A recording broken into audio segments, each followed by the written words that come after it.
ദേശം വിട്ട് ദേശത്തേക്ക് ചേക്കേറുന്നത് പോലെ മനുഷ്യൻ ഏറ്റവും അധികമായി ഈ കേരളത്തിലേക്ക് വന്നിറങ്ങുന്നതിന്റെ കാരണമെന്ന് പറയുന്നത് ലഹരിയുടെ മാഫിയ സംഘങ്ങൾ ഇവിടെ വർദ്ധിച്ചു വരുന്നു. ഇവിടുത്തെ രാഷ്ട്രീയ നേതാക്കന്മാരും പോലീസ് അധികാരികളും ഒക്കെ ഈ ലഹരി പദാർത്ഥങ്ങൾക്ക് ഒരു അറുതി കൽപ്പിക്കുവാൻ ഇവിടുത്തെ പഞ്ചായത്തും ഇവിടുത്തെ മുനിസിപ്പാലിറ്റികളും ഇവിടുത്തെ ഉദ്യോഗസ്ഥന്മാരും ആവോളം പരിശ്രമിക്കുന്നുണ്ട്. ഞങ്ങൾ ഇങ്ങനെ തെരുവീതികളിലും തെരുക്കോണുകളിലും പ്രസംഗിക്കുമ്പോൾ അവരൊക്കെ ഞങ്ങൾക്ക് ബിഗ് സല്യൂട്ട് തരാറുണ്ട്. നല്ല കാര്യമാണ്, ഇത് ചെയ്യണം. എന്തെന്ന് ചോദിച്ചാൽ നമ്മുടെ കുരുന്തോമനകൾ തകർന്നു പോകുന്നത് കാണുമ്പോൾ വളരെ ഭീതിയാകുന്ന പലരും നമ്മുടെ നാട്ടുകളിലുണ്ട്. ഇന്ന് രാത്രി ഞാൻ പറയാം, മദ്യപാനത്തിന്റെ ആസക്തിയിൽ പിടിക്കപ്പെട്ടവനെ മാറ്റുവാൻ ഒരു രാഷ്ട്രീയ തന്ത്രങ്ങൾക്കും കഴിയത്തില്ല. ലഹരി പദാർത്ഥങ്ങളുടെ സ്രോതസ്സുകളെ അടിമയായവനെ പിടിച്ചു മാറ്റാൻ ഒരു സത്വസങ്കുലകൾക്കും കഴിയത്തില്ല. എന്നാൽ ഒന്ന് രാത്രി ഞാൻ പറയുന്ന ക്രിസ്തു എന്ന് പറയുന്ന ഏകരക്ഷിതാവായിരിക്കുന്ന ലോകരക്ഷിതാവായിരിക്കുന്ന കർത്താവായ യേശു ക്രിസ്തുവിനല്ലാതെ മനുഷ്യന്റെ ഹൃദയത്തിന് മാറ്റം വരുത്തുവാൻ ലോകത്തിൽ ആർക്കും കഴിയത്തില്ല എന്ന നിർമ്മല സത്യം ഉച്ചസ്വരം പ്രസംഗിപ്പാനാണ് ഈ യോഗം ഇവിടെ ക്രമീകരിച്ചിരിക്കുന്നത്. വിശ്വസിക്കുന്നവർ കരമുയർത്തി ഒരു ആമേൻ പറഞ്ഞാട്ടെ. ഈ യോഗം ഇത് പെന്തക്കോസ്തുകാരുടെ യോഗമെന്ന് പലരും കരുതാറുണ്ട്. യേശുക്രിസ്തുവിനെ കുറിച്ച് പ്രഭാഷണം നടത്തുമ്പോൾ ഇത് പെന്തക്കോസ്തുകാർക്കുള്ളതാണെന്ന് കരുതി പലരും മാറി നിൽക്കാറുണ്ട്. സുഹൃത്തെ, തെറ്റാണ്. പെന്തക്കോസ്തുകാർക്കാണ് ഇങ്ങനെയുള്ള യോഗമെന്ന് കരുതിയിട്ടുണ്ടെങ്കിൽ ഞാൻ എന്റെ സാക്ഷ്യം എന്ന് പറഞ്ഞിട്ട് ഇനി പ്രഭാഷണത്തിലേക്ക് പോകുന്നുള്ളൂ. എന്റെ പ്രായം ഇപ്പോൾ 50 വയസ്സായി. എന്റെ 23ാമത്തെ വയസ്സിൽ ഞാന് എന്റെ നാട്ടിൽ യേശു എന്ന് പറയുന്ന രക്ഷിതാവിനെ അറിയാതെ കിടന്ന മനുഷ്യനാണ്. യേശു എന്ന് പറഞ്ഞാൽ എനിക്ക് ഇഷ്ടമല്ലായിരുന്നു. യേശുവിനെ സ്നേഹിക്കത്തില്ല, യേശുവിനോട് സംസാരിക്കത്തില്ല. എന്റെ മാതാപിതാക്കളൊക്കെ അവരെ പ്രാർത്ഥിക്കുന്നവരാണ്. പക്ഷെ എനിക്ക് ക്ഷേത്രങ്ങളിൽ പോകുന്നതും അന്നത്തെ കാലത്ത് ഭജന പാടുന്നതും എല്ലാ ക്ഷേത്രങ്ങളിലും പാട്ടിന് മുൻപന്തിയിലായിരുന്നു ഞാന്. എന്നെ വളരെ ആളുകൾ കൂട്ടിക്കൊണ്ടു പോകുമായിരുന്നു. വിവിധ ക്ഷേത്രങ്ങളിൽ കൊട്ടാരക്കര, ഗണപതി അമ്പലം, കുന്നത്തൂർ, ആറ്റുശ്ശേരി, വെണ്ടാറ്, പൂവറ്റൂര്, പുത്തൂർ, പുനലൂർ എന്ന് വേണ്ട വിവിധ ക്ഷേത്രങ്ങളിൽ ചെറുപ്പുകളിൽ 40 ദിവസം ചെറുപ്പടക്കുമ്പോൾ രാവും പകലും പാട്ടുപാടി നടന്നൊരു മനുഷ്യനാണ് ഞാൻ. ലോകത്തിന്റെ ഇച്ഛയിൽ പോയി എന്ന് വെച്ചാല് മദ്യപാനമോ ലഹരി പദാർത്ഥമോ ഒന്നും ഞാൻ ഉപയോഗിച്ചിട്ടില്ല. പക്ഷേ കൂട്ടുകെട്ടെന്ന് പറഞ്ഞാൽ വല്ലാത്ത കൂട്ടുകെട്ടാണ്. ചെറുപ്രായത്തിലുള്ള കൂട്ടുകെട്ടൊക്കെ മോശമായ കൂട്ടുകെട്ടാണ്. ആ കൂട്ടുകെട്ട് നിമിത്തം ഞാനും രാഷ്ട്രീയ പാർട്ടിയുടെ സ്വാധീനത്തിനകത്തായി പോയി. രാഷ്ട്രീയ വലയത്തിനകത്ത് വിട്ടുകഴിഞ്ഞാൽ പിന്നെ ജീവൻ പോയാലും രാഷ്ട്രീയ പാർട്ടിയെ തള്ളി മാറത്തില്ല. കാരണം എന്തിനും ഏതിനും രക്തം തരാൻ മനസ്സുള്ള ചെറുപ്പക്കാരാണ് രാഷ്ട്രീയ പാർട്ടിയുടെ നാമൻ പിന്നണിയിൽ നിൽക്കുന്ന സഹോദരന്മാര്. ഇന്ന് രാത്രി എന്നെ ശ്രദ്ധിക്കുന്ന ആരെങ്കിലും ആമേൻ ഇന്ന് രാത്രി എന്നെ കേൾക്കുന്നുണ്ടെങ്കിൽ മനസ്സിലായിക്കോ, രാഷ്ട്രീയ പാർട്ടിക്ക് വേണ്ടി നെഞ്ചും നെറ്റിയും കൊടുത്ത് ബ്രാഞ്ച് പ്രവർത്തനത്തിൽ ഈടുപെട്ട് ബ്രാഞ്ചിന്റെ സെക്രട്ടറിയായി പിന്നത്തേതിൽ രാഷ്ട്രീയ നേതാക്കന്മാർ വന്നു കാണത്തക്കതുപോലെ രാഷ്ട്രീയ പ്രവർത്തനത്തിൽ മുന്നരേ നിന്ന് കേസുകൾ ഒന്നിനു പുറകെ ഒന്നായി. മൊത്തം പറയട്ടെ, 29 വെട്ടുകേസായി. ഇവിടുത്തെ സെൻട്രൽ ജയിൽ മുതൽ കൊട്ടാരത്തിന്റെ സബ് ജയിൽ മുതൽ പത്തനംതിട്ട ജയിൽ മുതൽ വിവിധ ജയിലുകളിൽ ഞാൻ കഴിയേണ്ടി വന്നു. പാർട്ടിയുടെ സ്വാധീനം ഉണ്ടായതുകൊണ്ട് ഇവിടെയുള്ള രാഷ്ട്രീയ നേതാക്കന്മാരുടെ പേര് ഞാനിപ്പോൾ പറയുന്നില്ല. എന്നെ സഹായിച്ച ഉന്നത MLA-മാര്, MP-മാര്, മന്ത്രിതലങ്ങളിൽ പോലും എനിക്ക് സ്വാധീനമായി. അന്നത്തെ കാലത്ത് 29 വെട്ടുകേസിൽ പ്രതിയായി. ഇന്ന് ചെങ്കച്ചുള്ള രാജീവനും മറ്റുള്ളവരൊക്കെ എന്റെ സ്നേഹിതരാണ്. അതേപോലുള്ള പ്രതികളുമായി ബന്ധമായി അങ്ങനെ ഇവിടെ ഏതവനെ ഭയപ്പെടാതെ എന്തിനും ചുമല് കൊടുത്ത് തിളയ്ക്കുന്ന രക്തം രാഷ്ട്രീയത്തിന് വേണ്ടി എന്ന് പറഞ്ഞ് മാത്രം രാഷ്ട്രീയ നേതാക്കന്മാരുടെ പിന്തുണയുണ്ടെങ്കിൽ ആരെയും സ്വാധീനിച്ച് എന്തും ചെയ്യാമെന്ന് കരുതി എവിടെയും കയറി വെട്ടാൻ, എവിടെയും കയറി ആരെയും എന്തും ചെയ്യാൻ മനസ്സുള്ളവനായി എന്റെ ചെറുപ്പത്തിൽ ഞാൻ ഓടി നടന്ന കാലത്ത് പറയട്ടെ, ദൈവത്തിന്റെ ആത്മാവ് ഉണ്ടോ എന്ന് ചോദിച്ചാൽ ഇന്ന് രാത്രി ഞാൻ പറയും, ദൈവമില്ല എന്ന് പറയുന്ന മൂടനാണ്. ദൈവമുണ്ട് സുഹൃത്തേ. മനുഷ്യനെ മനുഷ്യനായി കാണാൻ എന്നെ പഠിപ്പിച്ചൊരുവനുണ്ടെങ്കിൽ അത് ഞാൻ പ്രസംഗിക്കാൻ വന്നിരിക്കുന്ന വാഴ്ത്തപ്പെട്ട കർത്താവ് തന്നെയാണ്. മനുഷ്യൻ എത്രമാത്രം കഠോരമായ പ്രവൃത്തി ചെയ്യാമോ? കൂട്ടുകെട്ടിനകത്ത് അകപ്പെട്ട് വഴിയെല്ലാം തകർന്നവനായി ജീവിതം ഇനി ഇല്ല എന്ന് തന്നെ ചിന്തിച്ച് ഇവിടം കൊണ്ട് അസ്തമിച്ചെന്ന് പറഞ്ഞ് ആർക്കും ഇഷ്ടപ്പെടാത്തവനായി ജയിലുകളിൽ ജീവിതം നമിച്ച എന്നെ പോലും ദൈവത്തിന് ഇഷ്ടപ്പെട്ട് ഒരു പുതിയ മനുഷ്യനാക്കി മാറ്റി, എന്റെ വസ്ത്രത്തിന് മാറ്റം വരുത്തി, സ്വഭാവത്തിന് മാറ്റം വരുത്തി, വാക്കുകൾക്ക് മാറ്റം വരുത്തി മനുഷ്യനാക്കി നിർത്താൻ ദൈവത്തിന് കഴിയുമെങ്കിൽ താങ്കളെയും നിർത്താൻ ദൈവത്തിന് കഴിയുമെന്നാണ് ഞാൻ പറയുന്നത്.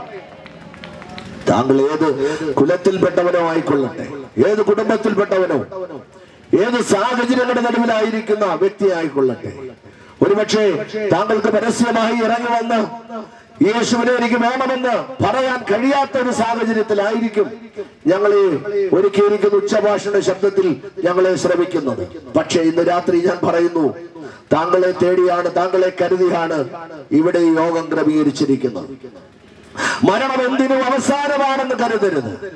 മരണമെന്ന് പറയുന്ന മാസ്മരീയതയ്ക്ക് മുമ്പിൽ പകച്ചു നിൽക്കാനല്ല താങ്കളെ ദൈവം കണ്ടത്. ലഹരി നിമിത്തം പലരും പറയാറുണ്ട്, പാസ്റ്ററെ, സുഹൃത്തെ, ഞങ്ങൾക്കിത് വിടണമെന്ന് ആഗ്രഹമുണ്ട്. പ്രഭാതമാകുമ്പോൾ വീട്ടിൽ നിന്ന് അധ്വാനിക്കാൻ പോകും, വൈകിട്ട് വരുമ്പോൾ ഇനി മദ്യപിക്കത്തില്ല എന്നൊക്കെ ചിന്തിച്ചാണ് പോകുന്നത്. പക്ഷേ ഉച്ച കഴിയുമ്പോഴേക്കും ശരീരത്തിന്റെ ബ്ലഡ് തിളയ്ക്കാൻ തുടങ്ങും. എവിടെയെങ്കിലും പോയി അല്പമെങ്കിലും മദ്യപിച്ചില്ലെങ്കിൽ വീട്ടിലോട്ട് നടന്നു വരാൻ പറ്റാത്തൊരു സാഹചര്യം. ചിലര് മദ്യപിച്ചില്ലെങ്കിൽ കൈകാല് വിറയ്ക്കുന്ന ടെൻഡൻസി. എന്ത് സംഭവിച്ചു പോയി, ഇനി അതിൽ നിന്ന് തിരിയാൻ പറ്റത്തില്ലെന്നാണോ താങ്കൾ പറയുന്നത്? എന്നാൽ ഇന്ന് രാത്രി ഞാൻ പറയുന്നു, താങ്കളെ മനുഷ്യനാക്കാൻ ദൈവത്തിന് കഴിയും. ലോക ചക്രവാളം എന്നറിയപ്പെടുന്ന, ലോകത്തിന്റെ വെളിച്ചമെന്നറിയപ്പെടുന്ന, സകല മനുഷ്യന്റെയും രക്ഷയെന്നറിയപ്പെടുന്ന യേശു എന്ന ക്രിസ്തു ഇവിടെ വരുമെന്ന് കാലങ്ങൾക്ക് മുൻപേ പ്രവചനം വന്നതുകൊണ്ട് ഞാൻ അത് വിശ്വസിക്കാതിരിക്കാൻ പറ്റത്തില്ല. അത് ലോകത്തിന് വിശ്വാസയോഗ്യമാണ്. അവിടെ എഴുതിയിരിക്കുന്നതിനാ സകല മനുഷ്യർക്കും വേണ്ടി, ഇവിടെയുള്ള ഇസ്ലാമർക്ക് വേണ്ടി, ഹൈന്ദവർക്ക് വേണ്ടി, ക്രിസ്ത്യാനികൾക്ക് വേണ്ടി, മനുഷ്യരായി ശ്വാസമുള്ള സകലർക്കും വേണ്ടി എഴുതി വച്ചിരിക്കുകയാണ്. അത് ഏറ്റെടുക്കാൻ മനസ്സുള്ളവർ ഏറ്റെടുക്കും, ഇല്ലാത്തവരത് തള്ളിക്കളഞ്ഞുകൊണ്ടിരിക്കും. ആരെയും ഇത് അടിച്ചേൽപ്പിക്കുന്ന പദ്ധതിയല്ല. ഈ മാർഗത്തിലോട്ട് വാ, നിങ്ങൾക്ക് വീട് തരാം. ഈ മാർഗത്തിലോട്ട് വാ, നിങ്ങളുടെ കുഞ്ഞിനെ ഗൾഫിൽ വിടാം. ഈ മാർഗത്തിലേക്ക് വാ, നിങ്ങൾക്ക് മാസം മാസം ഞങ്ങളെ ഒരു തുക വെച്ച് തരാമെന്ന് പറഞ്ഞ് ആളിനെ കൂട്ടുന്ന പണിയല്ലത്. നിന്റെ ആത്മാവിന്റെ രക്ഷയ്ക്ക് വേണ്ടിയാണ് ആമേൻ ശക്തമായി സുവിശേഷം ദേശത്ത് പ്രസംഗിച്ചുകൊണ്ടിരിക്കുന്നത്. തിരിച്ചറിയുവാൻ കഴിവുള്ളവർക്കായി ഞാൻ ദൈവത്തെ വാഴ്ത്തുകയാണ്. എന്ന ക്രിസ്തു ജനിച്ചു, ലോകരക്ഷിതാവെന്ന പേര്. ജനിച്ചത് ബേത്ലഹേമിൽ. ജനിച്ച സ്ഥലം ഒരു കാലിത്തൊഴുത്തിലാണ്. പ്രസവിക്കാൻ അമ്മയ്ക്ക് മറ്റൊരു സ്ഥലവും കിട്ടിയില്ല. കിട്ടിയ സ്ഥലത്ത് ഒരു കുഞ്ഞിന് ജന്മം കൊടുത്തു.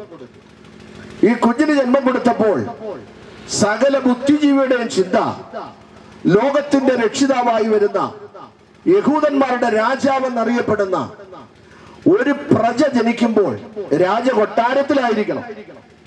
പക്ഷെ രാജകൊട്ടാരത്തിലല്ലല്ലോ ഇവന്റെ ജനനം. ഇവന്റെ അപ്പനെ ഞങ്ങൾക്കറിയാം, യഹൂദന്മാരുടെ ചിന്തയാ. ഇവന്റെ അമ്മ മറിയ ഞങ്ങൾക്കറിയാം, ഇവന്റെ സഹോദരൻ യോസെ ഞങ്ങൾക്കറിയാം. ഇവൻ ഇവിടെ ജനിക്കാൻ കാരണം ഇവൻ ഒരു രാജാവായിരിക്കത്തില്ല. കാലങ്ങൾ പിന്നിടുമ്പോഴാണ് രാജാവ് ആരെന്ന് വെളിപ്പെട്ട് വരുന്നത്. ലോകത്തിന്റെ രക്ഷിതാവായ ക്രിസ്തു രാജാവായി ജനിച്ചവൻ. പേരുകൊണ്ട് അവൻ രാജാവാണ്, ജന്മം കൊണ്ട് അവൻ രാജാവാണ്, സകലത്തിന്റെയും അധികാരിയാണ്, സകലത്തിന്റെയും സൃഷ്ടാവാണ്. അവനാൽ അല്ലാതെ ഒന്നുമില്ല, ഉളവായതെല്ലാം അവനാൽ അത്രയെന്ന് പ്രവചന ശബ്ദത്തിന്റെ നിവർത്തി വെളിപ്പെടുത്തിക്കൊണ്ട് മറിയയുടെ ഉദരത്തിൽ കിടന്ന കുഞ്ഞിനെ ബേത്ലഹേമിൽ ജനിച്ചു കാണാൻ വിദ്വാൻമാർക്ക് ഭാഗ്യം ലഭിച്ചു. അങ്ങനെ ഒരു ഭാഗ്യം ലോക ചരിത്രത്തിൽ ഒരു മനുഷ്യനും ലഭിച്ചിട്ടില്ല. അനുഗ്രഹിക്കപ്പെട്ട ഒരു കുഞ്ഞ്. വിദ്വാൻമാർക്ക് ഈ ദൈവശബ്ദം ദർശനം വന്നു. അവര് ദൈവദൂതൻ പറഞ്ഞതനുസരിച്ച് ചെന്ന് കുഞ്ഞിനെ കണ്ടു, നമസ്കരിച്ചു. അവിടെ എഴുതിയിരിക്കുന്നു, അവനെ വണങ്ങി. കേൾക്കണമേ, അവർക്ക് മനസ്സിലായി ലോകരക്ഷിതാവാണ് ഇവിടെ ജന്മം കൊണ്ടിരിക്കുന്നത്. അവര് ബഹുമാനിച്ചു, നമസ്കരിച്ചു. ഞാൻ പറയുന്നു, അന്ന് രാജ്യം ഭരിച്ചുകൊണ്ടിരുന്ന ഹേരോദാവ് എന്ന് പറയുന്ന രാജാവ്, കരുത്തനായ രാജാവ്, ശക്തനായ രാജാവ്, ഇന്ന് ഏത് കേസും തുമ്പും തുരുമ്പുമില്ലാത്ത കേസുകൾ നിഷ്കരുണം അല്പനേരം കൊണ്ട്, മിനിറ്റുകൾക്കുള്ളിൽ കൃത്യമായി കണ്ടുപിടിക്കാനൊക്കുന്ന പോലീസ് അധികാരികൾ നമ്മുടെ ദേശത്തുണ്ട്, അല്ലേ?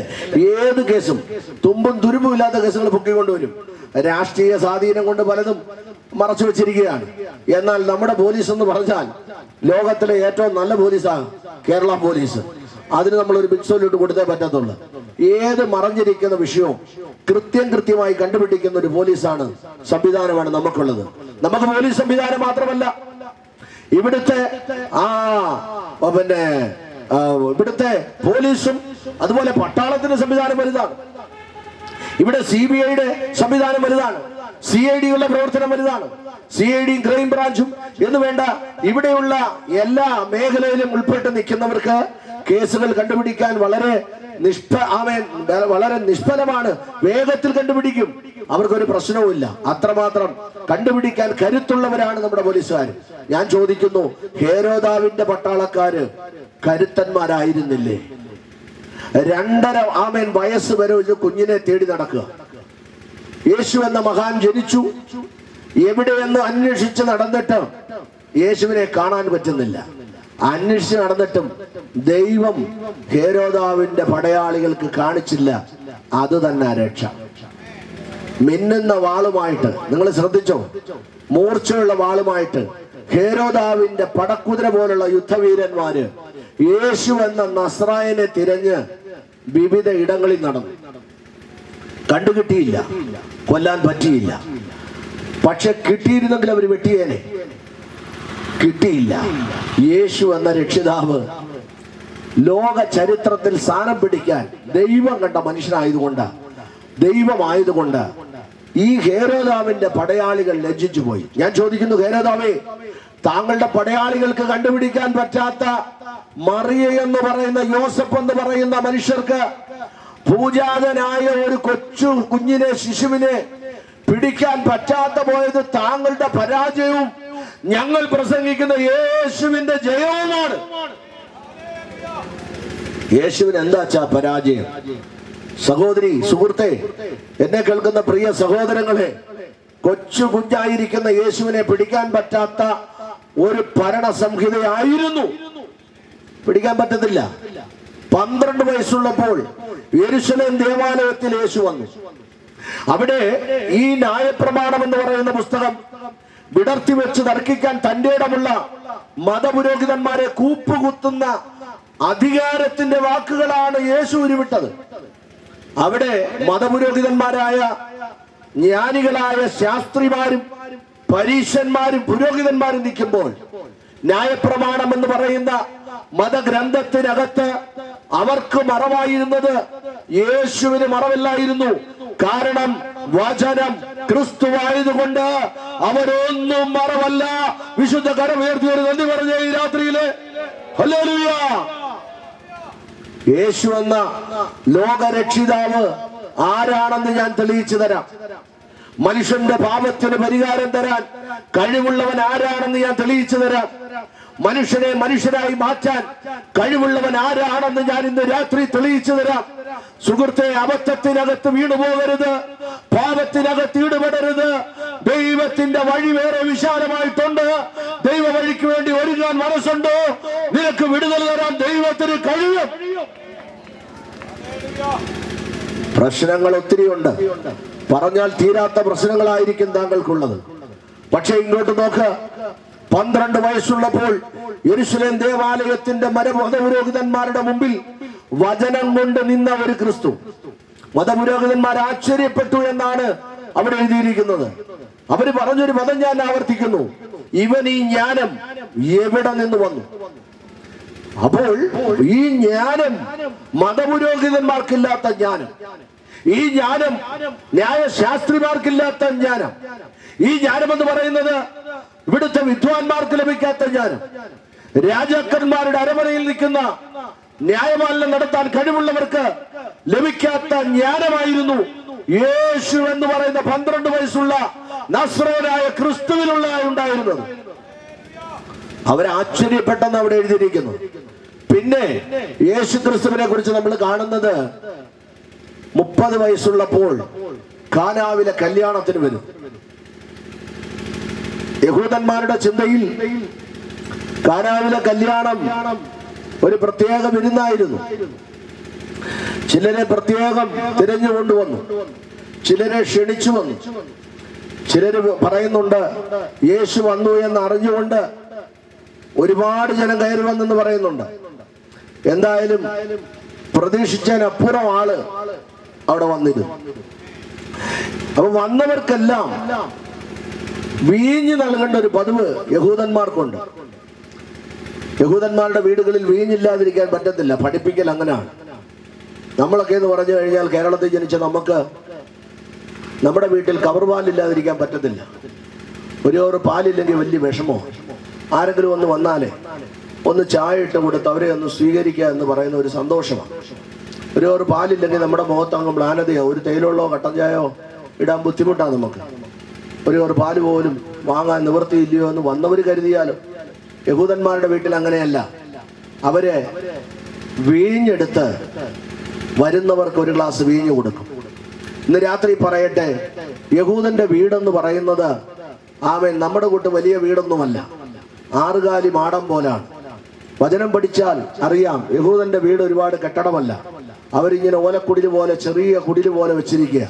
ഇതിനകത്ത് ഒരു സൈഡിൽ അപ്പം ചുടും, ഒരു സൈഡിൽ അവർ അടുപ്പ് വെച്ച് അപ്പം ചുടും, ഒരു സൈഡിൽ വിറകുകൾ കാണും, ഒരു സൈഡിൽ മൃഗങ്ങൾ കിടക്കും, ഒരു സൈഡിൽ അവര് വിശ്രമിക്കും. ഇതെല്ലാം കൂടി ഇങ്ങനൊക്കെ ഉള്ള ജീവിതമായിരുന്നു യഹൂദന്റെ ജീവിതം. പക്ഷെ നമുക്ക് ദൈവം വീട് തന്നപ്പോ സിറ്റ് ഔട്ട് തന്നു, ഒരാമയും പറ. അടുക്കള തന്നു, ഒരാമയും പറ. ബെഡ്റൂം തന്നു, ആമയും പറ. എല്ലാം തന്ന ദൈവത്തിന്റെ ഒരു സ്തോത്രം പറഞ്ഞാട്ടെ. പ്രിയമുള്ളവരെ, യഹൂദന്റെ ജീവിതം ദാരുണമായ ജീവിതമാണ്. എങ്കിലും അവൻ ദൈവത്തെ സ്നേഹിച്ചു. യഹൂദനെ കല്യാണത്തിന് ക്ഷണിച്ചു. കല്യാണത്തിന് വരുന്നവർക്ക് വീഞ്ഞു കൊടുക്കുന്ന പതിവുണ്ട്. എന്ന് കല്യാണത്തിന് വരുന്നവർക്ക് അവിടെ രഹസ്യമായി മദ്യം കൊടുക്കും. വരുന്ന ചില ടീമുകൾ വിളിച്ചുകൊണ്ട് അപ്പുറത്ത് കൊടുക്കാറുണ്ട്. പലയിടത്തും നമ്മൾ കാണുന്നുണ്ട്. മദ്യമില്ലാത്ത വീടില്ല എല്ലാ വീട്ടിലും. ഇപ്പോൾ സഹോദരിമാരും മദ്യപിച്ച് തുടങ്ങിയിട്ടുണ്ട്. അടൂര് കഴിഞ്ഞ 2 വർഷം മുൻപ് അടൂര് ടൗണിലൂടെ 4 പെൺകുട്ടികൾ കോളേജിൽ നിന്ന് ഇറങ്ങി വന്ന് അവിടുത്തെ ബാറിൽ കയറി മദ്യപിച്ചു. ബോധമില്ലാതെ 4 പേര് റോഡിൽ കൂടെ ആടി വന്നു. അപ്പോ സഹോദരിമാരും ഇപ്പം മദ്യപാനം തുടങ്ങിയിരിക്കുക. അപ്പൊ ഞാൻ പറഞ്ഞു വന്നത്, ലഹരിക്ക് അടിമപ്പെട്ട് പോകുന്ന മനുഷ്യരോട് നിന്റെ ലഹരിയിൽ നിന്ന് നിന്നെ വിടുവിപ്പാൻ പറ്റുന്ന ഒരു യേശു എന്ന രക്ഷിതാവിനെ ഞാൻ പരിചയപ്പെടുത്തുക. ലോകരക്ഷിതാവായി വന്നവൻ യഹൂദന്മാരുടെ കല്യാണ വിരുന്നിനാണ് പ്രത്യക്ഷമാകുന്നത്. കല്യാണ വിരുന്നിന് യേശുവിനെ ക്ഷണിച്ചു എന്ന് നമ്മൾ കാണുന്നു. ഇന്ന് രാത്രി ഞാൻ പറയാം, ചുമ്മാതെ ഇവിടെ പ്രഭാഷണം വെച്ചതല്ല, നീ യേശുവിനെ ക്ഷണിക്കാൻ വേണ്ടി വെച്ചതാ. യേശുവേ, എന്റെ പാപത്തിന് പരിഹാരം തരണം, എന്നെ ഒരു മനുഷ്യനാക്കി മാറ്റണം, എനിക്കൊരു നല്ല പൈതലാകണം, എനിക്ക് ദൈവത്തിന്റെ സ്നേഹിയാകണം, ഞാനൊരു ദൈവിക മകനാകണം, എനിക്ക് എന്റെ സ്വഭാവത്തിന് മാറ്റം വരണം. എന്റെ അമ്മയെ ഞാൻ വേദനിപ്പിച്ചു, എന്റെ പിതാവിനെ ഞാൻ വേദനിപ്പിച്ചു, എന്റെ സഹോദരങ്ങളോട് ഞാൻ കയർത്തു.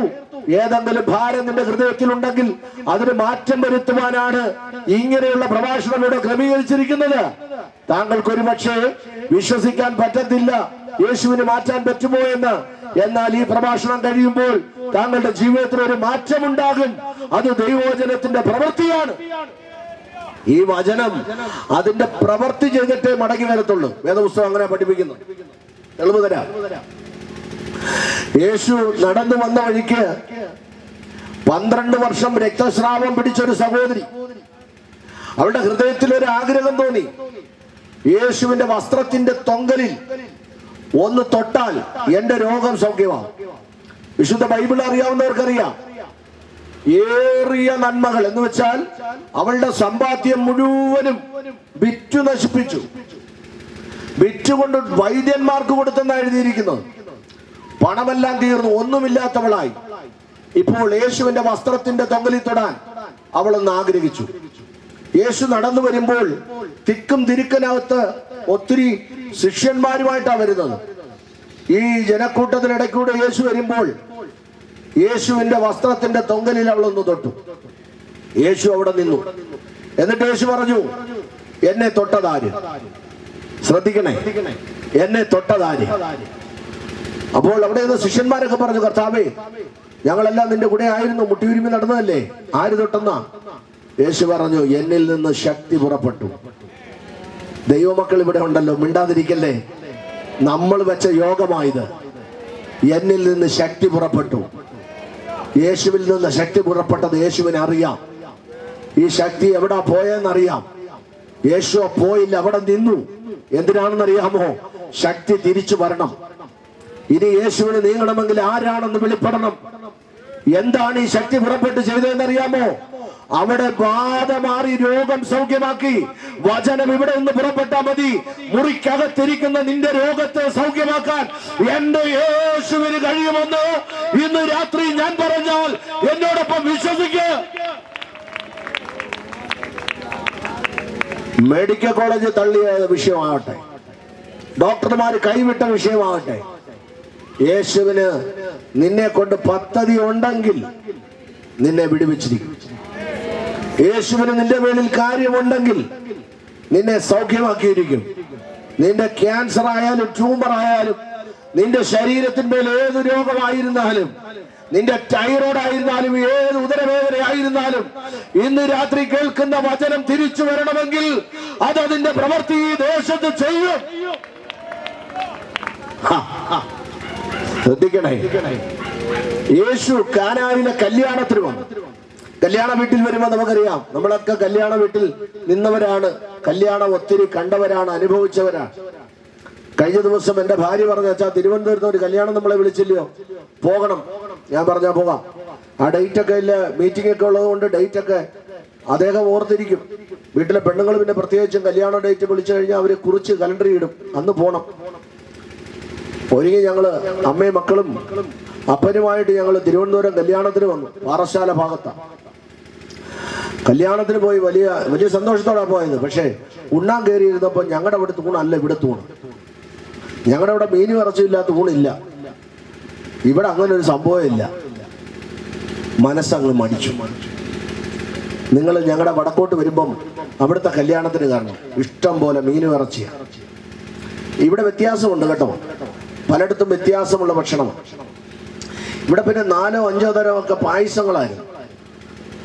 ഇവിടുത്തെ കല്യാണം അങ്ങനെയാണ്. അപ്പൊ എന്തായാലും അത് നമ്മൾ സഹകരിച്ചല്ലേ പറ്റത്തുള്ളൂ. ഞങ്ങളെ പോലുള്ളവർ പ്രാർത്ഥിച്ചങ്ങ് സഹകരിച്ചു. അപ്പൊ ഒന്ന്, കാനായിലെ കല്യാണത്തിന് യേശു വന്നു. യേശുവിനെ വിളിച്ചു. ഈ വചനം കേൾക്കുന്നവർക്കറിയാം, വിളിക്കുന്നിടത്ത് യേശു വരും. ഇന്ന് രാത്രി ഇവിടെ വിളിച്ചിട്ടുണ്ട്. യേശു ഈ ദേശത്ത് വന്നതിനായി സ്തോത്രം. നിന്റെ അകം കണ്ട് തുറന്ന് കണ്ടോ, ഈ വഴിയിലൂടെ വഴിത്താരയിലൂടെ പലരും പോകുന്നത് നമ്മൾ കണ്ടുകൊണ്ടിരിക്കുക. പക്ഷേ ഇവിടെ ചില കുടുംബങ്ങൾക്കകത്ത് യേശു കയറിയിട്ടുണ്ട്. ഇതുവരെ നീ യേശുവിനെ അറിഞ്ഞിട്ടില്ല എങ്കിൽ നിന്റെ തലമുറ യേശുവിനെ അറിയത്തക്ക നിലയിൽ ദൈവം ചില കുടുംബത്തിലേക്ക് കയറിയിട്ടുണ്ട്. ഈ ദേശത്ത് ദൈവത്തിന് ചിലരെ ആവശ്യമുള്ളത് കൊണ്ടാ ഇങ്ങനെയുള്ള യോഗം ഇവിടെ ക്രമീകരിക്കുന്നത്. അത് എവിടെയും അങ്ങനെ തന്നെയാണ്. പിൻകാലങ്ങളിൽ കണ്ടോ, കർത്താവ് ആമേൻ എന്നെ തൊട്ടു. അന്നത്തെ മീറ്റിങ്ങിന് ജോയ്ക്കുട്ടി പാസ്റ്ററെ ദൈവപ്രവൃത്തി ആയിരുന്നു എന്ന് ദേശത്ത് സാക്ഷ്യം പറയത്തക്ക നിലയിൽ ദൈവം ചിലരെ തൊടും. കരമേർത്തി ദൈവസഭ ഒരു ആമേൻ പറയണം. നമ്മൾ സഭയായി ക്രമീകരിച്ച മീറ്റിംഗ് ആണ്.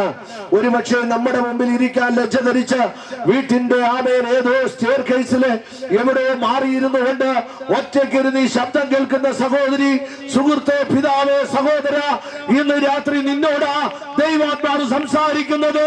നിന്നെ ദൈവത്തിന് ആവശ്യമുണ്ട്. നീ ദൈവത്തിനുള്ളവനാ. യേശു കല്യാണത്തിന് വന്നു. കല്യാണശാലയിൽ വന്നപ്പോൾ അവിടെ വീഞ്ഞ് തീരാറായി. അവിടെ എഴുതിയിരിക്കുന്നത് എങ്ങനെയാ? തീരാറായെന്ന, കഴിഞ്ഞു പോകാറായി, തീർന്നു പോകാറായി. യേശുവിന്റെ അമ്മ ചെന്ന് പറഞ്ഞു, അവർക്ക് വീഞ്ഞില്ല എന്ന് പറഞ്ഞു. ഈ വാക്കുകളുടെ വ്യത്യാസം ശ്രദ്ധിക്കണം. വീഞ്ഞ് തീരാറായി. തീരാറായപ്പോഴേ അമ്മ ചെന്ന് പറഞ്ഞു തീർന്നെന്ന് പറഞ്ഞു. സഹോദരിമാരുടെ പ്രശ്നം എന്ന് പറഞ്ഞാൽ ഇതാണ്. വീട്ടിലെ പഞ്ചസാര തീരുന്നതിന് മുമ്പ് പറയാം, അച്ഛാ പഞ്ചസാര ഇല്ല, അച്ഛാ പച്ചക്കറി ഇല്ല. അന്ന് ആഹാരം വെക്കാനുള്ള, കറി വെക്കാനുള്ള പച്ചക്കറി അവിടെ കാണും. പക്ഷെ ആ പുള്ളിക്കാരി പറയുന്നത് ഇല്ലെന്നാ പറയും. ഈ പെണ്ണുങ്ങളുടെ സ്വഭാവം എന്ന് പറഞ്ഞാൽ ഉണ്ടെന്ന് പറയത്തില്ല. എന്തോ ചോദിച്ചാലും ഇല്ലെന്നേ പറയും. അല്ലെ, നിങ്ങൾ അടുത്തിരിക്കുന്നവർ ചോദിച്ചു നോക്ക്, നിങ്ങൾ എന്തോ ചോദിച്ചു നോക്കുക, പുള്ളിക്കാരി ഇല്ലെന്നേ പറയും. അമ്പ ഓരോ ചോദിച്ചു നോക്ക്, ഇല്ലെന്ന് പറയും. ഇല്ലയോ? ഇല്ലെന്ന് പറയും. യേശുവിന്റെ അമ്മ വീഞ്ഞ് തീരാറായപ്പോ വന്ന് പറഞ്ഞു ഇല്ലെന്ന് പറഞ്ഞു. ഞാനൊരു കാര്യം പറയാം. ഇല്ലായ്മ യേശുവിനറിയാം, പോരായ്മ യേശുവിനറിയാം.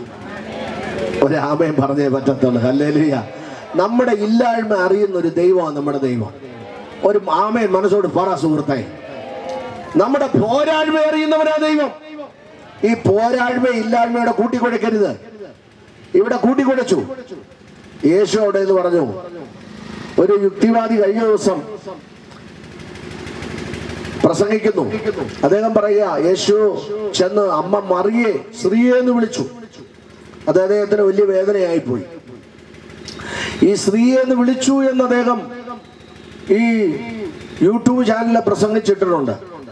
എന്തിനാ സ്ത്രീയെ എന്ന് വിളിച്ചത്? അത് ശരിയാണോ? ലോകരക്ഷിതാവായ ദൈവത്തിനത് വിളിക്കാൻ പറ്റുമോ? അങ്ങനെ വിളിക്കുന്നത് തെറ്റല്ലേ എന്ന് അദ്ദേഹം പറഞ്ഞു. ഞാൻ അതിന് മറുപടി പറയാം.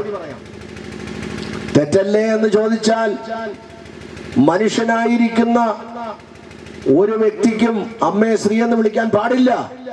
പക്ഷേ യേശു മനുഷ്യനായിരുന്നുവെങ്കിലും ദൈവപുത്രനായിരുന്നു. ഇനി എന്റെ തെളിവ് ഞങ്ങൾ തരാം.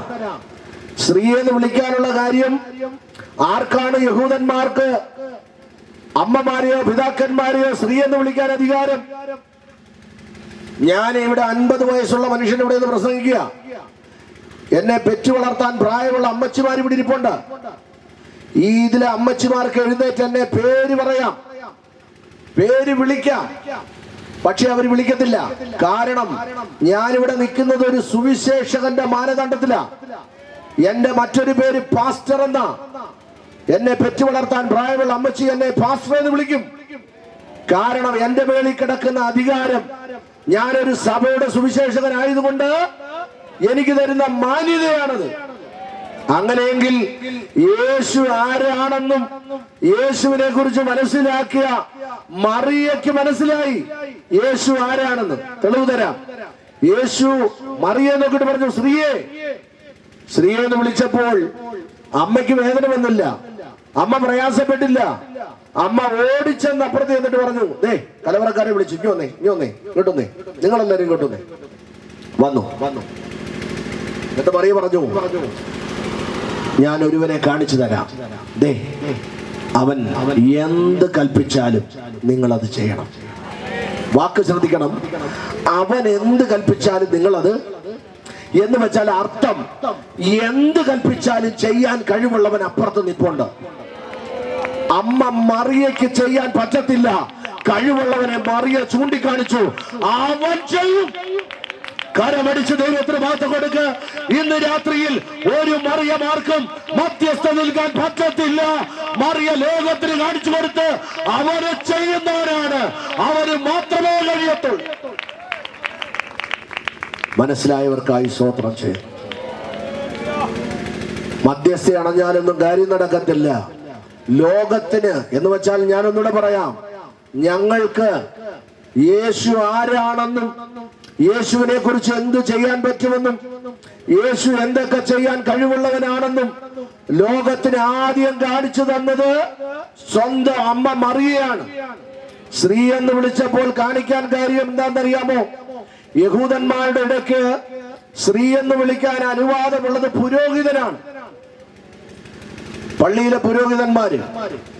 ഇപ്പൊ ഞാൻ പറയാം, കത്തോലിക്ക പള്ളിയിലെ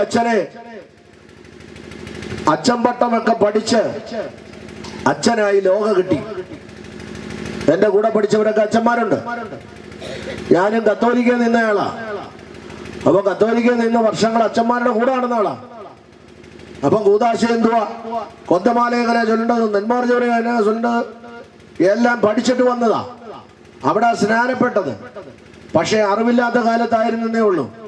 അമ്മച്ചന്മാരാരോ കയ്യിലെടുത്ത് വെച്ച് എന്റെ മേളിൽ വെള്ളം കുടഞ്ഞതാ. എന്റെ പാപം അവരെ ഏറ്റു പറഞ്ഞു. എനിക്കന്ന് അറിയത്തില്ല.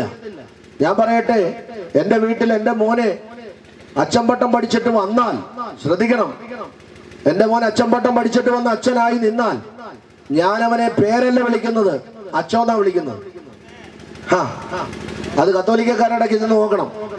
അവരച്ഛന് കൊടുക്കുന്ന ബഹുമാനം പിടികിട്ടിയോ? അപ്പോ യേശുവിന്റെ ശബ്ദം, സ്ത്രീ എന്ന് പറയുന്ന ശബ്ദം കേട്ടപ്പോൾ അമ്മയ്ക്ക് മനസ്സിലായി, ഇവനാണ് യഥാർത്ഥത്തിൽ ഇതുവരെയും മറഞ്ഞിരുന്ന ലോകരക്ഷിതാവ്.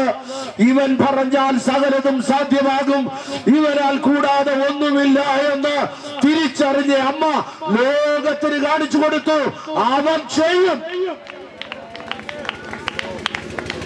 നടക്കുന്ന കാര്യം വല്ലതാണോ ചേട്ടായി? യേശുവിലേക്ക് ആദായപ്പെടുത്താൻ കാരണമായത് യേശുവിന്റെ സ്നേഹമാണ്. ഏത് മനുഷ്യനെയും മതം നോക്കാതെ, കുലം നോക്കാതെ, ആള് നോക്കാതെ, കളർ നോക്കാതെ, ജാതി നോക്കാതെ, വർഗം നോക്കാതെ, വർണ്ണം നോക്കാതെ സ്നേഹമെന്ന പദം കൊണ്ട് ലോകത്തെ പിടിച്ചു നിർത്തിയ, പിടിച്ചടക്കിയ ഏക വ്യക്തിയുണ്ടെങ്കിൽ അത് യേശുക്രിസ്തു മാത്രമാണ്. ആർക്കൊണ്ട് വേറെ ഇതുപോലെ ജനത്തെ കൂട്ടുവാൻ കഴിഞ്ഞത്? ആരെ കൊണ്ട് പറ്റത്തില്ല. ചരിത്രം സൃഷ്ടിച്ചു കർത്താവ്. 3.5 വർഷത്തെ ശുശ്രൂഷ, പ്രസംഗം, അനേകരെ യേശു ക്രിസ്തുവിലേക്ക് അടുപ്പിക്കുകയായിരുന്നു. ക്രിസ്തുവിന്റെ പ്രഭാഷണം ശക്തമായി. യേശുവിലേക്ക് ജനം ആദായപ്പെട്ടു വന്നു. വളരെ മനോഹരമായി ദൈവം തന്റെ പണിപ്പുരയിലായിരുന്നു. കാലചക്രങ്ങൾ കഴിയും തോറും ദൈവം തന്റെ സഭയെ വളർത്തിക്കൊണ്ടുവന്നു. പിന്നിൽ 3.5 വർഷം കഴിഞ്ഞു. ശുശ്രൂഷയുടെ പര്യവസാന സമയം, പ്രവചനത്തിന്റെ സൂക്തം നിവർത്തിയാകേണ്ട സമയം, പിതാവാം ദൈവത്തിന്റെ ശബ്ദത്തിന് കീഴ്പ്പെടുവാൻ പുത്രനെ വിധേയപ്പെടുത്തി കൊടുക്കാൻ സമയമായി. യൂദ എന്ന് പറയുന്ന ഒരു ശിഷ്യൻ തന്നെ ഒറ്റിക്കൊടുത്തു. യേശു എന്ന മഹാപുരോഹിതനെ എങ്ങനെ മുടിക്കാമെന്ന് ഇവിടെ ഹേരോദാവിന്റെ പടയാളികളും, ഇവിടെ നീറോ ചക്രവർത്തിയുടെ പടയാളികളും, അപ്പുറത്ത് കയ്യഫായുടെയും പടയാളികൾ നോക്കിക്കൊണ്ടിരിക്കുക. മറ്റൊരു ഭാഗത്ത് സന്നദ്ധ സംഘം ശ്രദ്ധിച്ചുകൊണ്ടിരിക്കുക. എവിടെയെങ്കിലും വിട്ട് യേശു എന്ന ഈ രക്ഷിതാവിനെ മുടിച്ചു കളയാൻ അവര് ആവോളം പദ്ധതിയിടുക. ഇവിടെ ഹേരോദാവ് ഭരിക്കുന്ന കാലഘട്ടമാണ് യേശുവിനെ ഇവർ പിടിക്കുന്നത്. അവിടെ ഗെത്സമന എന്ന് പറയുന്ന തോട്ടത്തിൽ യേശു ശിഷ്യന്മാരുമായി പ്രാർത്ഥിക്കാനിരുന്നു. യേശുവിന് സംഭവങ്ങളും ചരിത്രങ്ങളും മൊത്തം അറിയാം. യേശുവിനറിയാം യേശു പിടിക്കപ്പെടും, യേശുവിനെ ഇവർ കൊല്ലും, ഒക്കെ യേശുവിനറിയാം. യേശു മലയിൽ പ്രാർത്ഥിച്ചുകൊണ്ടിരിക്കുമ്പോൾ താഴോട്ട് സൂക്ഷിച്ചു നോക്കിയപ്പോൾ കത്തിച്ച് പൊക്കിപ്പിടിച്ച ദുപ്പട്ടിയുടെ വെളിച്ചത്തിൽ പന്തങ്ങൾ കത്തിച്ചുകൊണ്ട് ചിലർ കയറി വരുന്നു. യേശുവിനറിയാം എന്നെ പിടിക്കാനാണ്, കൊല്ലാനാണ് ഇവർ വരുന്നതെന്ന്. യേശു ഭയന്ന് മറ്റൊരു ഭാഗത്തേക്ക് ഓടിപ്പോയതല്ല, ധൈര്യസമേതം വരുന്നവരെ നോക്കിയിരുന്നു. ഭയം ലബലേശമില്ലാത്ത ഒരുവനുണ്ടെങ്കിൽ ഞാൻ പ്രസംഗിക്കുന്ന യേശുവിന് മാത്രമാണ്. ഇന്ന് വരെ ചരിത്രത്തിൽ ആരെയും ഭയപ്പെട്ടിട്ടില്ല, ആരെയും ഭയപ്പെടുത്തിയിട്ടുമില്ല. ഭയപ്പെടുത്തിയ ആളിനെ കൂട്ടുന്ന ചരിത്രം യേശുവിനില്ല. സ്നേഹം കൊണ്ട് മാത്രം ലോകത്തെ പിടിച്ചടക്കിയ ഏക ലോകരക്ഷിതാവെന്ന് പറയുന്ന വാഴ്ത്തപ്പെട്ട ക്രിസ്തു ഇന്ന് ഇവിടെ വന്നിട്ടുണ്ട്. ഗെത്സമനയിൽ പ്രാർത്ഥിച്ചു കൊണ്ടിരുന്ന യേശുവിനെ പിടിക്കാൻ പടയാളികൾ അടുത്തു ചെന്നു. എല്ലാ യഹൂദന്മാരും ഒരുപോലെ ഇരിക്കുന്നത് കൊണ്ട് ഇരുട്ടത്ത് ആരാണെന്ന് അവർക്ക് അറിയത്തില്ല. യേശു യൂദ പറഞ്ഞിട്ടുണ്ട്, ഞാൻ ചുംബിക്കുന്ന ആരാണോ നിങ്ങൾ അവനെ പിടിക്കണം. യൂദ ചാടി ചെന്ന് ചുംബിച്ചു. യേശുവിനെ അവർ പിടിച്ചു. അവിടെ എഴുതിയിരിക്കുന്നത് ഇങ്ങനെയാണ്, അവന്റെ കൈകാലുകൾ ബന്ധിച്ചു. പർവ്വതത്തിന്റെ മുകളിൽ നിന്ന് താഴേക്ക് കൊണ്ടുവന്നു. പിലാത്തോസിന്റെ അരമനയിൽ കൊണ്ട് ആദ്യം നിർത്തി. പിലാത്തോസ് യേശുവിനെ സൂക്ഷിച്ചു നോക്കി. യേശുവും പിലാത്തോസിനെ സൂക്ഷിച്ചു നോക്കി. യേശു സൂക്ഷിച്ചു നോക്കിയാൽ പച്ചവെള്ളം വീഞ്ഞാകും. യേശു പിലാത്തോസിനെ സൂക്ഷിച്ചു നോക്കിയത് എന്തിനാണെന്ന് അറിയാമോ? പിലാത്തോസിന്റെ പാപഭംഗുരമായ പ്രവൃത്തിയാണ് യേശു കാണുന്നത്.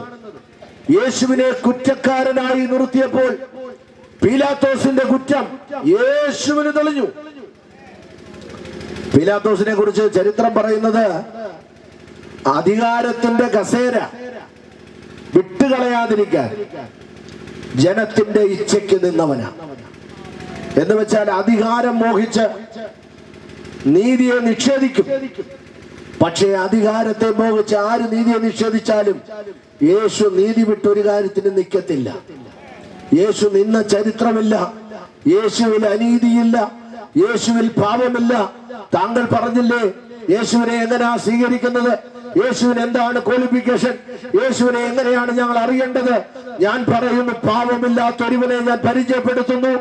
ലോക സാമ്രാജ്യത്തിൽ ചരിത്രത്തിൽ ഇന്ന് വരെ പാപം ലെവലേഷൻ തൊടാത്ത ഒരുവനുണ്ടെങ്കിൽ ഞങ്ങൾ പ്രസംഗിക്കുന്ന വാഴ്ത്തപ്പെട്ട യേശു ക്രിസ്തുവിനല്ലാതെ മറ്റൊരുവനിലുമില്ല.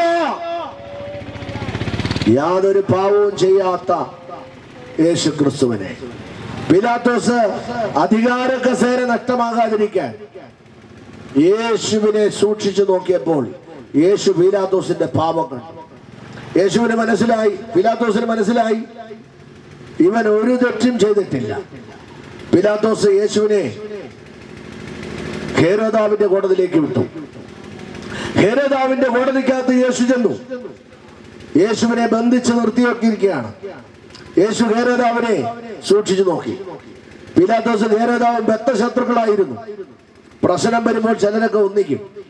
ഇവരിപ്പോ ഒന്നായി. ഹേരോദാവ് വിധി പറയാൻ രംഗത്ത് വന്നു. യേശുവിനെ സൂക്ഷിച്ചു നോക്കി.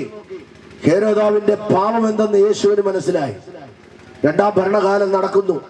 കസേരയ്ക്കകത്തിരിക്കുന്ന ഹേരോദാവിനെ സൂക്ഷിച്ചു നോക്കേണ്ട കാര്യം, സഹോദരന്റെ ഭാര്യയെ വശീകരിച്ചു വെച്ചൊരു ഹേരോദാവ് ഇവിടെ ഇരുന്നയാണ്.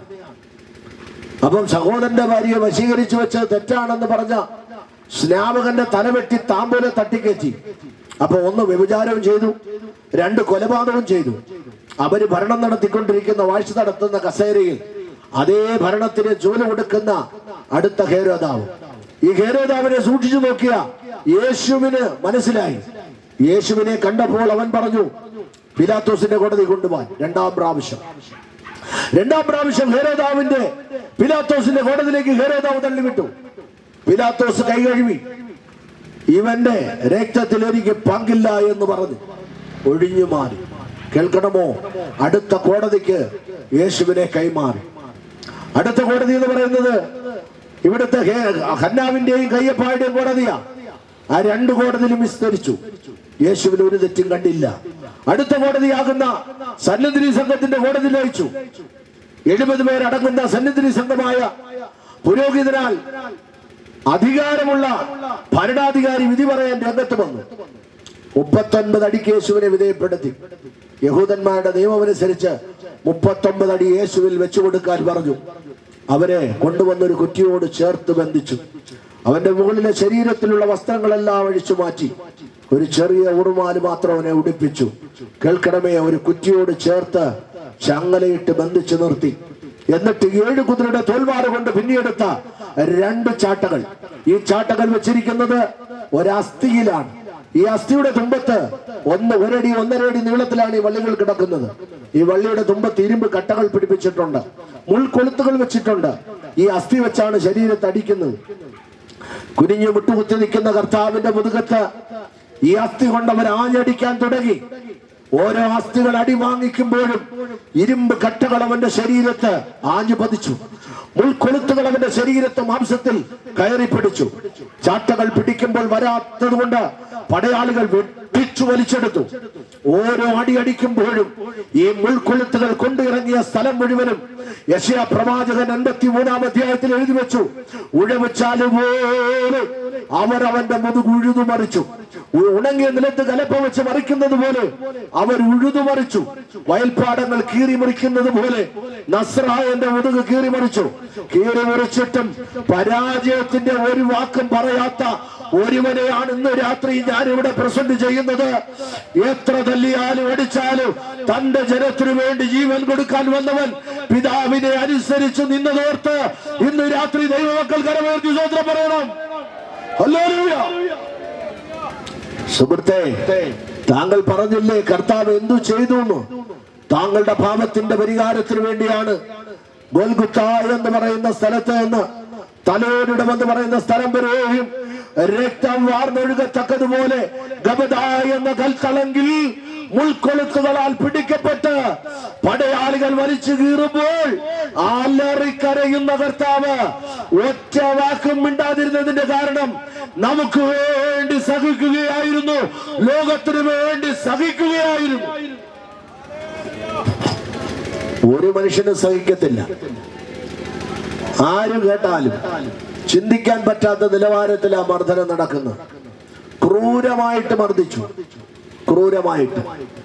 ക്രൂരമായി മർദ്ദിച്ചപ്പോഴും പരാജയത്തിന്റെ വാക്കുകൾ അതരത്തിൽ ലവലേശം പറയാതെ മൗനം പാലിച്ചു. സമീപത്തെ അവൻ അതെല്ലാം സഹിച്ചു നിൽക്കുകയായിരുന്നു. 39 അടി അടിച്ചു. മുതുകു മുഴുവനും വരിഞ്ഞ് കീറിക്കളഞ്ഞു. എന്നിട്ട് യേശുവിനെ പിടിച്ച് എഴുന്നേൽപ്പിച്ചു നിർത്തി. കൈകാലുകൾ ആടുകയാണ്, വിറയ്ക്കുകയാണ്. എഴുന്നേറ്റ് നിൽക്കാൻ ത്രാണിയില്ല. ക്രിസ്തുവിനെ പിടിച്ചു നിർത്തി. നിർത്തിയിട്ട് പാലസ്തീന്റെ പച്ചമണ്ണിൽ വളർന്നു കിടക്കുന്ന വിനാഗ്രീസ് എന്ന് പറയുന്ന മുൾത്തണ്ട് വലിച്ചെടുത്ത് ഒരു മുൾക്കിരീടം മെടഞ്ഞവന്റെ ശിരസിൽ വെച്ച് കോലുകൊണ്ട് ആഞ്ഞടിച്ചു. ഇതിന്റെ മുള്ളുകളെല്ലാം ഇരുമ്പ് പോലെ ബലമുള്ള മുള്ളുകൾ അവന്റെ നെറ്റിക്കകത്ത് താഴ്ന്നിറങ്ങിയെന്ന ചരിത്രം പറയുന്നത്. അവന്റെ കൺപോളയ്ക്കകത്ത് വരെയും മുള്ളുകൾ ഇറങ്ങിച്ചെന്നു. രക്തം ഒഴുകി ഒഴുകി ഈ ശരീരത്തെ മുഖത്ത് മുഴുവനും രക്തച്ചാലുകളായി. രക്തം കുറച്ചു നേരം ഒഴുകി കഴിയുമ്പോൾ ആ രക്തച്ചാലുകൾ ഉറയും. യേശുവിന് എഴുന്നേറ്റ് നിൽക്കാൻ ത്രാണിയില്ല. കൈകാലുകൾ കിടുകിട വിറയ്ക്കുകയാണ്. വേച്ച് നടക്കുന്ന ക്രിസ്തു നടന്നു വരുമ്പോൾ ഏതാണ്ട് 150 പൗണ്ട് വെയിറ്റ്, 80 കിലോ ഭാരം വരുന്ന പച്ച പൈൻമരക്കുരിശ് യേശുവിന്റെ ചുമലിൽ വെച്ചു കൊടുത്തു. എടുത്തുകൊണ്ട് നടക്കാൻ കഴിവില്ലാത്ത ക്രിസ്തു ഈ ക്രൂശുമായി മെല്ലെ നടക്കുമ്പോൾ ഭാരം താങ്ങാൻ കഴിയാതെ വിവിധയിടങ്ങളിൽ മുട്ടടിച്ചു വീഴാൻ തുടങ്ങി. വീഴുന്ന ക്രിസ്തുവിനെ കണ്ടപ്പോൾ അവർ പിടിച്ചു വെട്ടിച്ച് പൊക്കി നിർത്തി. വീണ്ടും ക്രൂശ് വെച്ചു കൊടുത്തു. വീണ്ടും മുഖമടിച്ചു വീഴാൻ തുടങ്ങി. മണ്ണ് ആമേൻ നിലത്ത് കിടക്കുന്ന മണ്ണിലേക്ക് മുഖമടിച്ചു.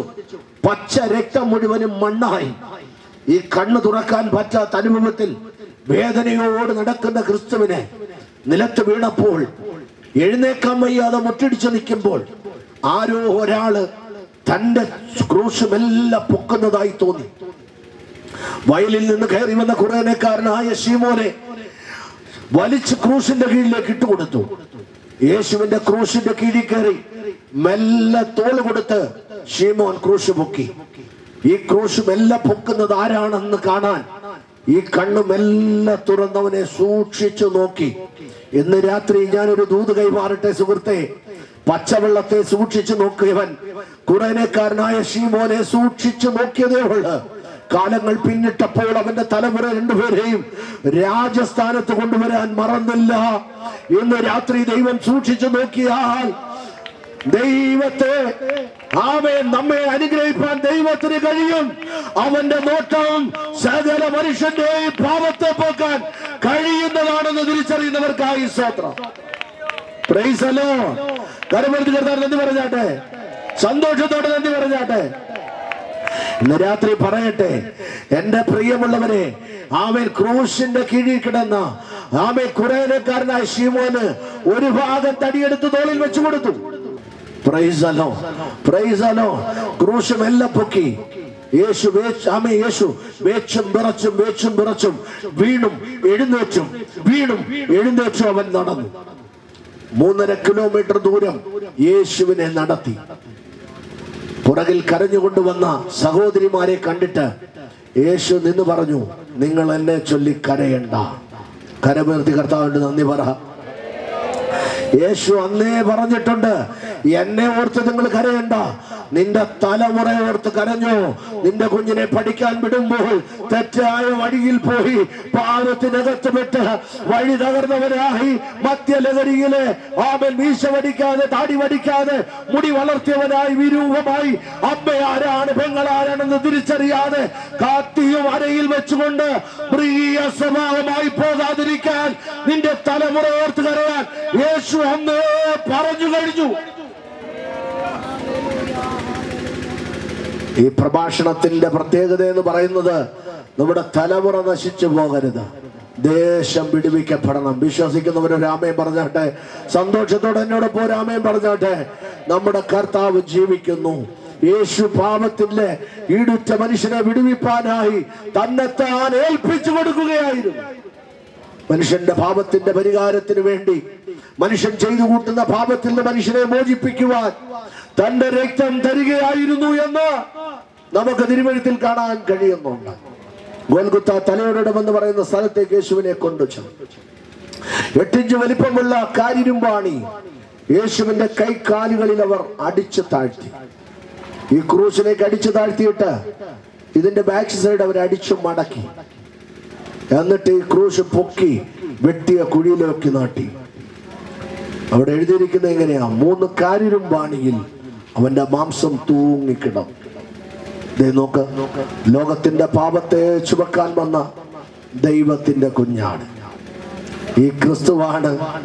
ലോക ചരിത്രത്തിലേക്ക് ഇടം പിടിക്കാൻ വന്നത് തന്റെ പിതാവ് പറഞ്ഞ വാക്കിനെ അനുസരിച്ച് ക്രൂശിൽ തന്നെ താൻ ഏൽപ്പിച്ചു കൊടുക്കുകയായിരുന്നു. ഈ ക്രൂശിന്റെ സ്നേഹം വചനം പറയുന്നു നശിച്ചു പോകുന്നവർക്ക് പോഷത്വമാണ്, രക്ഷിക്കപ്പെടുന്ന നമുക്കോ ദൈവശക്തി ആയതുകൊണ്ട് സന്തോഷത്തോടെ ഈ രാത്രി ഒരു ആമേൻ പറഞ്ഞാട്ടെ. രക്ഷിക്കപ്പെടുന്നവർക്ക് ഇത് ദൈവശക്തിയാണ്. എത്ര പേരത് വിശ്വസിക്കുന്നുണ്ട്? രക്ഷിക്കപ്പെടുന്ന ചിലർക്ക് ഇത് ദൈവശക്തിയാണ്. ആർക്കൊക്കെയോ ദൈവശക്തി ആവശ്യമുണ്ട്. അത് ഈ ദേശത്ത് ചിലർക്ക് ദൈവശക്തി ആവശ്യമുണ്ട്. അത് താങ്കളെ അന്വേഷിച്ചിരിക്കുകയാണ്. ഇന്ന് രാത്രി ദൈവിക ശക്തി ചിലരുടെ മേലിൽ വെളിപ്പെടാൻ പോവുകയാണ്. ക്രിസ്തുവിൽ അത് ഞങ്ങൾ വിശ്വസിക്കണം.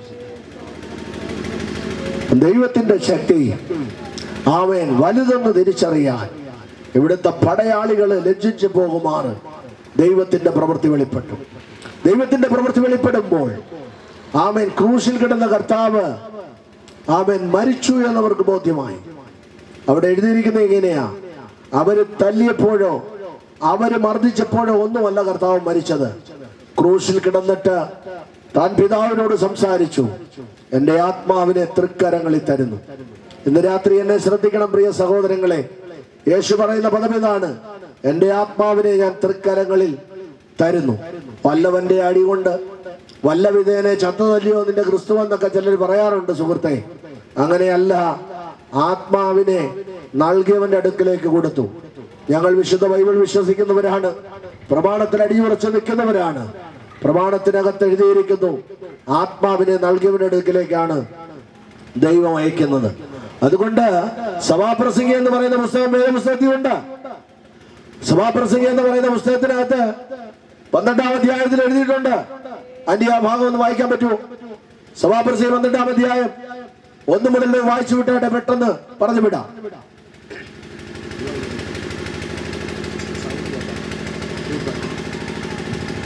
നിന്റെ യൗവനകാലത്ത് നിന്റെ സ്രഷ്ടാവിനെ ഓർത്തുകൊള്ളുക.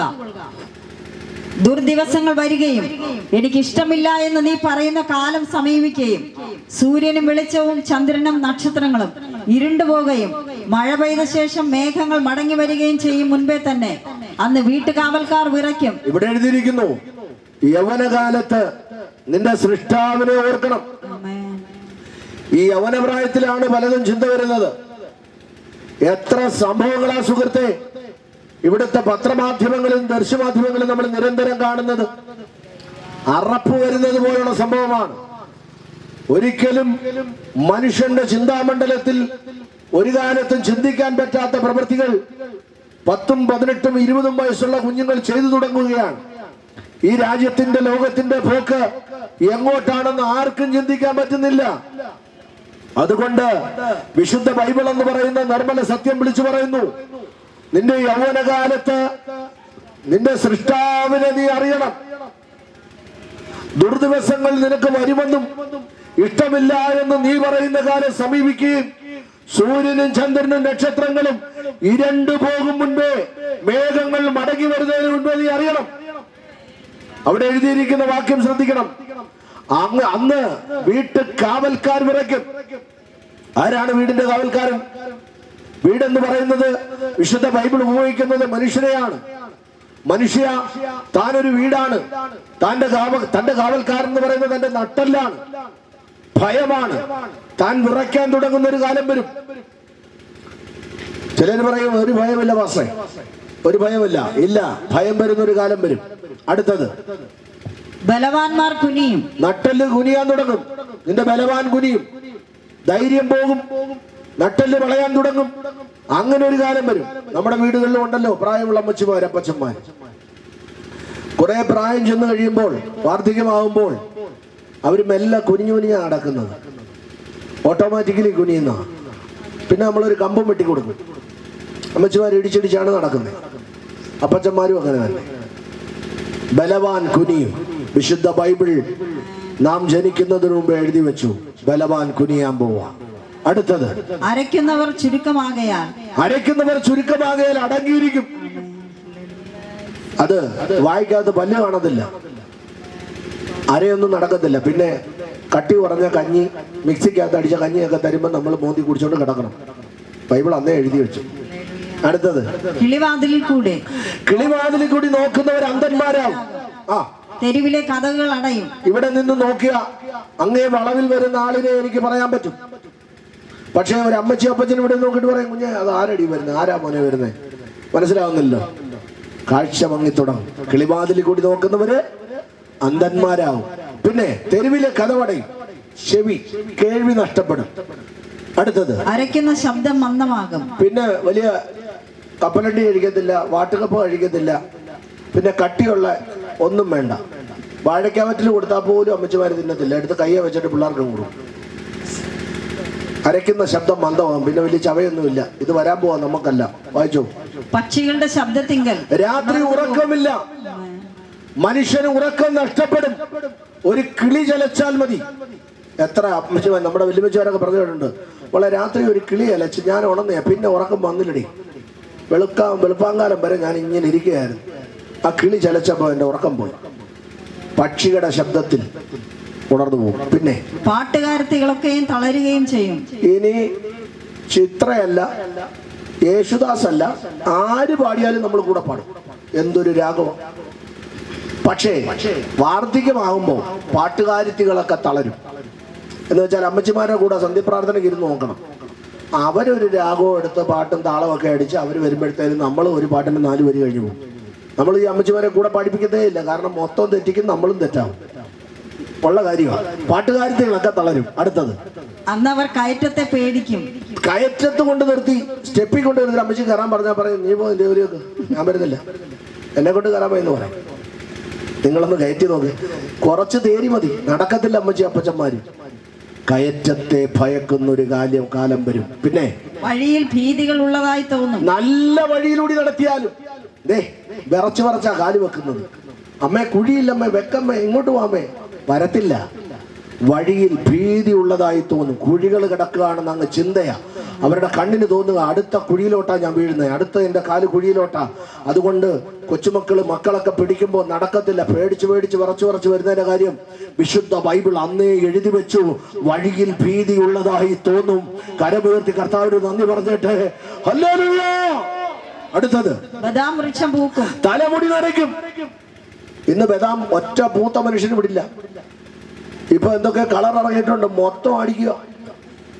ഞാൻ ഈ 50 വയസ്സായി, ഇതുവരെ ഞാൻ അടിച്ചിട്ടില്ല. എനിക്കിത് അടിക്കാൻ തോന്നിയിട്ടുമില്ല. അടിക്കുന്നവരെ ഞാൻ കുറ്റം പറയുന്നില്ല, അത് നിങ്ങളായി, നിങ്ങളുടെ പാടായി. ബൈബിൾ പറയുന്നു ബദാം വൃക്ഷം ഈ മരം പൂക്കാൻ അനുവദിക്കണം. ഇത് പൂക്കുമെന്ന് ദൈവം പറഞ്ഞതാ, നിങ്ങൾ പൂപ്പിക്കുന്നില്ല. ഇനി കയ്യിലെടുക്കുമ്പോ ഓർക്കും, എടാ അടൂരുന്ന് റോയ് പാഷു എന്ന് പറഞ്ഞ എത്ര കൃത്യമാണ്. ബദാം വൃക്ഷം പൂക്കും. അടുത്തത് തുള്ളൻ ഇഴഞ്ഞു നടക്കും. ശരീരത്ത്, പ്രായമായവരുടെ ശരീരത്തെ തൊലിയൊക്കെ ചുളുങ്ങിയിരിക്കും.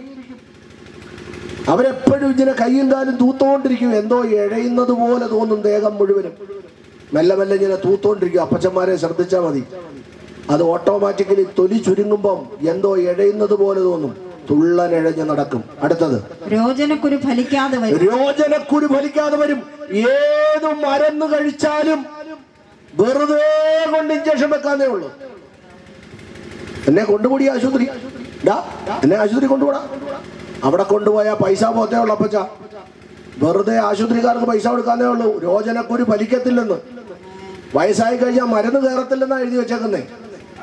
ഏത് ഗുളിക കഴിച്ചാലും ശരീരത്തെ പിടിക്കാതെ, മരുന്ന് കഴിച്ചാൽ ശരീരത്തെ പിടിക്കാതെ, മനുഷ്യന്റെ ശരീരത്ത് അതൊന്നും ലേശാതെ വണ്ണം വാർദ്ധക്യ സഹജമാകുമ്പോൾ മനുഷ്യന് വരുന്നത് വിശുദ്ധ ബൈബിളിൽ എഴുതി വെച്ചിരിക്കുന്നത് കൊണ്ട് ഞാൻ ദൈവത്തെ ഇന്ന് രാത്രി ഉയർത്തുകയാണ്.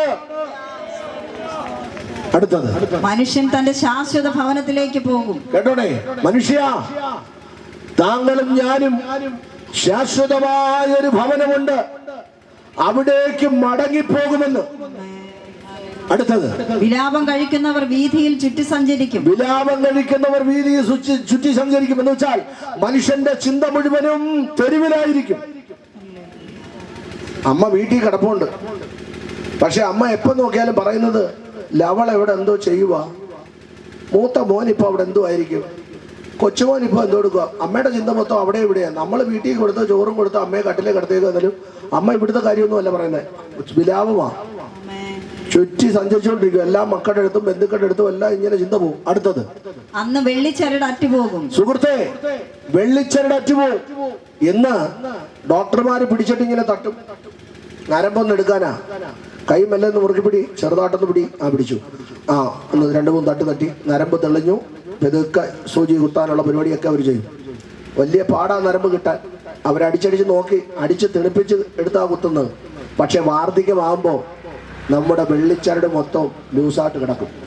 അമ്മച്ചിമാരുടെ കയ്യിലൊക്കെ കണ്ടോ നരമ്പെല്ലാം തെളിഞ്ഞു നിൽക്കുന്ന, അപ്പച്ചന്മാരുടെ കൈയെല്ലാം നരമ്പ് തെളിഞ്ഞു കിടക്കുന്ന കണ്ടോ? വിശുദ്ധ ബൈബിള് പറയുന്നു വെള്ളിച്ചരട് അറ്റുപോകും എന്ന് വെച്ചാൽ ഈ ടെമ്പറെല്ലാം മാറും. നരമ്പൊക്കെ എവിടെ നോക്കിയാലും എത്ര നരമ്പ് വേണേലും കുത്താൻ പരുവത്തിന് കിട്ടുമ്പോൾ മരുന്ന് കയറത്തുമില്ല. അതാ രസം. നമ്മുടെ നരമ്പെല്ലാം തെളിഞ്ഞു വരുമ്പോഴത്തേനും നമ്മളെ കുത്താനെ കൊണ്ട് പരുവത്തിന് വരും, പക്ഷേ മരുന്ന് കയറത്തുമില്ല. അടുത്ത് വായിച്ചോ. പൊൻകിണ്ണം തകരും എന്ന് വെച്ചാൽ പൊൻകിണ്ണം തകരും. എന്ത് കഴിച്ചാലും ദഹനം ഉണ്ടാകത്തില്ല. പിന്നെ ഉറവിങ്കിലെ കുടമുടയും. കേട്ടോണം, തലച്ചോറിന്റെ പ്രവൃത്തി ഒരറ്റം മുതൽ തകർന്നുകൊണ്ടിരിക്കും. അടുത്തത്, കിണറ്റിങ്കിലെ ചക്രം തകരും.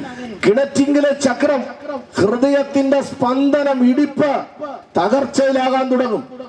അടുത്തത്, പൊടി പണ്ടായിരുന്നത് പോലെ. ഇതാണ് വചനം, ശ്രദ്ധിച്ചോണം. പൊടി പണ്ടായിരുന്നത് പോലെ ഭൂമിയിലേക്ക് തിരികെ, നീ പൊടിയിലേക്ക് ഭൂമിയിലേക്ക് തിരികെ ചെല്ലും. കരമേൽത്തേര് നന്ദി പറഞ്ഞാട്ടെ. പെന്തക്കോസ്തുകാർ മാത്രമല്ല പ്രാർത്ഥിച്ചടക്കുന്നത്, ക്രിസ്ത്യാനിയായി ജനിച്ച ക്രൈസ്തവനായ ഏവരും ഈ പ്രമാണം അറിയാവുന്നവൻ ജഡം കത്തിക്കാതെ വണ്ണം ഭൂമിയിൽ ദാനം ചെയ്യുന്നതിന്റെ ഏക കാരണമെന്ന് പറഞ്ഞാൽ, സുഹൃത്തെ, പൊടിയായിരുന്ന നിന്നെ മെനഞ്ഞ ഒരു ദൈവമുണ്ട്. ആ ദൈവമാണ് നിന്നെ ഭൂമിയിൽ വെച്ചത്, നിനക്ക് ജീവശ്വാസം തന്നത്. കരമൂർത്തി സ്വത്രം പറയാം. പൊടി പണ്ടായിരുന്നത് പോലെ നീ പൊടിയിലേക്ക് എന്ത് ചെയ്യും? തിരികെ ചേരും. അടുത്തോടെ വായിച്ചു. ആത്മാവ് അതിന് നൽകിയ ദൈവത്തിന്റെ അടുക്കലേക്ക് മടങ്ങി പോകും. ഇത് ശ്രദ്ധിക്കണം, ഇത് ശ്രദ്ധേയമായൊരു വേദഭാഗമാണ്. ആത്മാവ് അവനെ നൽകിയവന്റെ അടുക്കലേക്ക് എന്ത് ചെയ്യും? ഈ ആത്മാവിനെ അകത്ത്, ഈ കൂടിനകത്ത് തന്നിരിക്കുന്ന ജീവൻ എന്ന് പറയുന്ന ആത്മാവ് നൽകിയ ഒരുവനുണ്ട്. ഇത് ഒരു മതസ്ഥർക്കും മാറ്റാൻ പറ്റത്തില്ല. ആർക്കും ഇത് നമ്മുടേതാണെന്ന് അവകാശം പറയാൻ പറ്റത്തില്ല. കൂടായിരിക്കുന്ന മനുഷ്യ, നിന്റെ അകത്ത് കിടക്കുന്ന ശ്വാസം എന്ന് പറയുന്നത് നൽകിയ ഒരുവനുണ്ട്. അവനെയാണ് ദൈവമെന്ന് വിളിക്കുന്നത്.